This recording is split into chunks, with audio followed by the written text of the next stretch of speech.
शहर का नाम था शिवनगर। बाहर से देखने पर यह शहर विकास की चमक में नहाया हुआ लगता था। ऊंचे फ्लाईओवर, चमकते माल, चौड़ी सड़कों पर दौड़ती गाड़ियां और हर चौराहे पर नया भारत लिखे होर्डिंग। लेकिन इसी शहर के एक कोने में रेलवे यार्ड के पास एक झोपड़ियों की बस्ती थी, रेलपुरा। यहीं रहता था अर्जुन। उम्र 13 साल, कद छोटा, शरीर दुबला, पैरों में चप्पल नहीं, हाथ में रोज एक जंग लगी झाड़ू। अर्जुन स्टेशन पर सफाई करता था। सुबह 4 बजे उठता, स्टेशन के प्लेटफॉर्म नंबर 3 से अपना दिन शुरू करता। लोग उसे नोटिस नहीं करते थे, उसके लिए वह बस एक सफाई वाला बच्चा था। लेकिन अर्जुन सब कुछ नोटिस करता था। रेल की आवाज, पटरियों का कंपन, इंजन की घरघराहट और उन छोटी छोटी बातों को भी जिन पर बड़े अफसर कभी ध्यान नहीं देते। आज शिवनगर के लिए बहुत बड़ा दिन था। रेलवे मंत्रालय की नई योजना के तहत आज पहली बार भारत गति सुपर एक्सप्रेस इस शहर से रवाना होने वाली थी। टीवी चैनलों पर लाइव कवरेज था, अखबारों में बड़े बड़े विज्ञापन छपे थे। अब दूरी नहीं, रफ्तार बोलेगी। देश की सबसे सुरक्षित ट्रेन स्टेशन को दुल्हन की तरह सजाया गया था। नई लाइटिंग, फूलों की लड़ियां, लाल काली। रेलवे बोर्ड के चेयरमैन, राज्य के परिवहन मंत्री DRAM, सीनियर इंजीनियर सब मौजूद थे।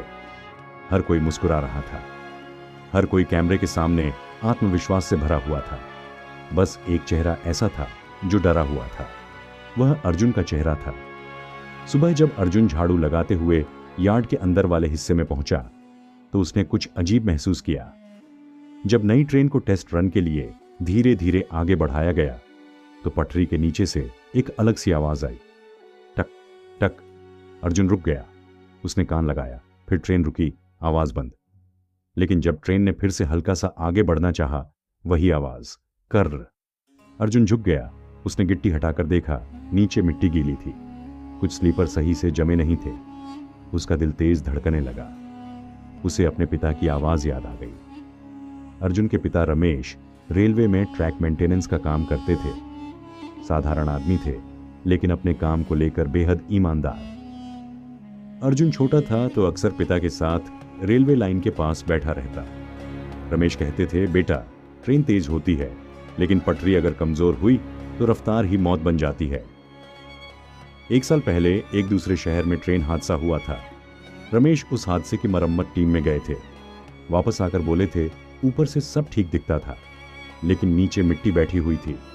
बस वही फर्क होता है जीने और मरने में। कुछ महीनों बाद एक रात ड्यूटी से लौटते वक्त रमेश की जान चली गई। रेलवे फाइलों में लिखा गया, कार्य के दौरान दुर्घटना, और कहानी वही खत्म कर दी गई। लेकिन अर्जुन के अंदर वह अधूरी कहानी आज भी जिंदा थी। आज वही बातें उसके दिमाग में घूम रही थीं। नया ट्रैक, जल्दीबाजी, बारिश के बाद भी काम जारी। उसे याद था कि पिछले हफ्ते तेज बारिश हुई थी, उसके बाद मिट्टी बैठनी चाहिए थी, रिकम्पैक्शन होना चाहिए था, लेकिन ऐसा कुछ नहीं हुआ। सिर्फ ऊपर से नई गिट्टी डाल दी गई। अर्जुन समझ गया, अगर पूरी स्पीड में ट्रेन चली तो पहले मोड़ पर पटरी जवाब दे सकती है। उसने बिना देर किए प्लेटफॉर्म की तरफ दौड़ लगाई। प्लेटफॉर्म पर उस समय भीड़ ही भीड़ थी, कैमरे, माइक, सुरक्षा गार्ड। अर्जुन हांफता हुआ सीधे अधिकारियों की तरफ गया। साहब, ट्रेन मत चलाइए। DRM ने उसे देखा, भौहें चढ़ा ली और पूछा, क्या हुआ? अर्जुन बोला, सर, पटरी कमजोर है, नीचे मिट्टी बैठी हुई है। एक पल का सन्नाटा, फिर हंसी। अरे वाह, अब सफाई कर्मचारी भी इंजीनियर बन गए। किसी पत्रकार ने कैमरा ऑन कर दिया। देखिए कैसे उद्घाटन में बाधा डाली जा रही है। मंत्री जी चिढ़ गए, हटाओ इसे यहां से। सुरक्षा गार्ड आगे बढ़े।